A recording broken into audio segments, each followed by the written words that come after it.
अस्सलाम वालेकुम जी, कैसे हैं आप सब? उम्मीद है कि आप सब ठीक होंगे और अल्हम्दुलिल्लाह मैं भी ठीक हूँ और ये छोटे से और सोते हुए से बच्चे भी बिल्कुल ठीक हैं। आज मैं आपके साथ बहुत ही कॉमन से टॉपिक पे बात करूँगी जो कि सर्दियों के हवाले से बहुत ही इम्पोर्टेंट है, क्योंकि हम सबको पता है ठंड इतनी ज़्यादा हो गई है कि बच्चों का पता ही नहीं चलता कब उनको बुखार हो जाता है। तो आज मैं अपनी इस वीडियो में आपको बताऊंगी कि आप विदाउट थर्मामीटर अपनी कैट्स का कैसे फ़ीवर चेक कर सकते हैं। कुछ टिप्स होती हैं, अगर आप उनको फॉलो करेंगे तो आप जान सकते हैं कि आपकी कैट्स को फ़ीवर है या नहीं है। तो इसीलिए आपने मेरी वीडियो को बिल्कुल एंड तक देखना है, बिल्कुल भी स्किप नहीं करना, वरना आपको समझ नहीं आएगी। तो अगर आप मेरे यूट्यूब चैनल पे नए हैं तो जल्दी से जाके मेरे चैनल को सब्सक्राइब कर दे और बेल आइकन को प्रेस करना बिल्कुल भी नहीं भूलना। सबसे पहली जो टिप है जिससे आप जान सकते हैं कि आपकी कैट को फीवर है या नहीं है, वो ये है कि आप अपनी कैट्स के कान चेक करें। अगर वो गर्म है तो इसका मतलब ये होता है कि आपकी कैट को बुखार है। 100% नहीं, लेकिन 90% चांसेस होते हैं कि आपकी कैट को फीवर होगा, क्योंकि अक्सर आपने नोट किया हम इंसानों में भी ऐसे होता है, या तो गर्दन पे हाथ रख के चेक किया जाता है कि हमें बुखार है या नहीं है, या हमारी कलाई को हाथ लगा के चेक किया जाता है। तो इसी तरह कैट्स के कानों को हाथ लगा के चेक करते हैं कि उनको बुखार है या नहीं है।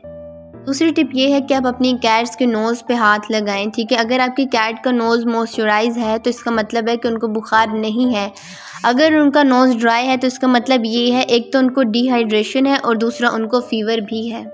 टिप्स के बाद अब मैं आपसे शेयर करूंगी साइन के, अगर कैट में ये साइन है तो आप पता इजीली लगा सकते हैं कि आपकी कैट को फीवर है या नहीं है। इससे पहले मैं आपको एक बात क्लियर कर दूं कि अगर आपकी अपनी कैट के साथ बॉन्डिंग बहुत ज़्यादा अच्छी है तो आप इजीली जस्टिफाई कर सकते हैं कि आपकी कैट को फीवर है या नहीं है।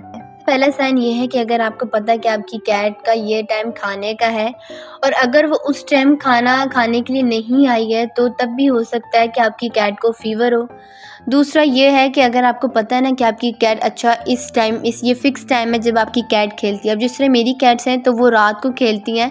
अगर आपकी कैट उस फ़िक्स टाइम पे नहीं खेलती, पूरा दिन ना वो खाने के लिए आती है ना वो खेलती है, तो तब भी हो सकता है कि आपकी कैट को फ़ीवर हो, या हो सकता है उससे कोई और मसला हो।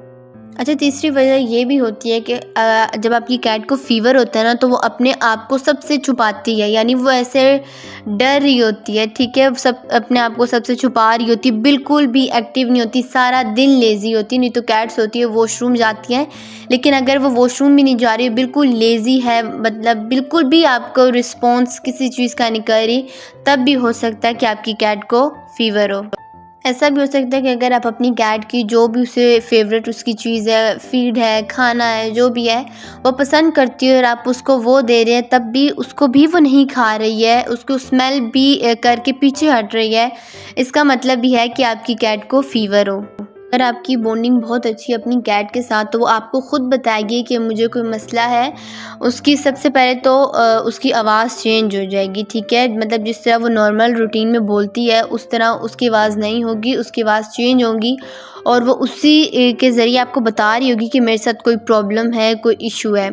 उसके बाद दूसरी चीज़ ये होती है कि अगर आपकी कैट को फ़ीवर है ना तो उसकी हार्ट बीट बहुत ज़्यादा तेज़ हो जाएगी, यानी नॉर्मल नहीं रहेगी, बहुत ज़्यादा तेज़ हो जाएगी और वो हाँफने लगती है, मतलब कि वो मुंह खोल के सांस लेना शुरू कर देती है। इससे भी आपकी कैट को फ़ीवर हो सकता है, या हो सकता है उसको ठंड लग गई हो। अगर आपके पास थर्मामीटर है और आप उससे चेक कर रहे हैं अपनी कैट का फ़ीवर, तो जो आपकी कैट का नॉर्मल बॉडी टेम्परेचर है वो होगा 100.5 से लेके 102.5 तक होगा नॉर्मल, ठीक है। अगर इससे ऊपर आपकी कैट का बॉडी टेम्परेचर जाता है तो इसका मतलब है कि आपकी कैट को फ़ीवर है। मैंने आपके साथ जितने भी साइन कैट के फ़ीवर के हवाले से शेयर किए वो आप तभी जान सकते हैं, आप तभी अपनी कैट के अंदर देख सकते हैं जब आपकी अपनी कैट के साथ बॉन्डिंग बहुत ही ज़्यादा ग्रेट हो, बहुत ही ज़्यादा अच्छी हो और आप उसकी डेली रूटीन को बहुत ही ज़्यादा अच्छे तरीके से जानते हैं। आप तभी ये सब चीज़ें जस्टिफाई उसके अंदर कर सकते हैं, अदरवाइज़ आप बिल्कुल भी नहीं जान सकते कि आपकी कैट को कोई मसला है। अगर इन सब चीज़ों के बावजूद भी आपकी कैट को फ़ीवर नहीं है तो इसका मतलब है कि उसके साथ कोई और इशू है, तो आप ज़रूर वेट के पास जाएं। मैं आपको एक बात बहुत अच्छे तरीके से क्लियर कर दूं कि आप कभी भी कैट के फ़ीवर को घर पे ट्रीट नहीं कर सकते, क्योंकि आपको नहीं पता कि आपकी कैट को फ़ीवर लाजमी नहीं है कि ठंड की वजह से हो सकता है उसे कोई इन्फेक्शन हो या कोई और इशू हो, तो आपको वेट के पास जाना लाजमी है। और वैसे भी अगर आपकी कैट को ठंड से भी फ़ीवर हो तो आप उसको घर पे ट्रीट नहीं कर सकते, क्योंकि पाकिस्तान में फ़ीवर का इलाज सिवाय वेट के हम घर पे नहीं कर सकते हैं। आप घर पे सिर्फ़ एहतियात कर सकते हैं, उसका इलाज बिल्कुल भी नहीं कर सकते।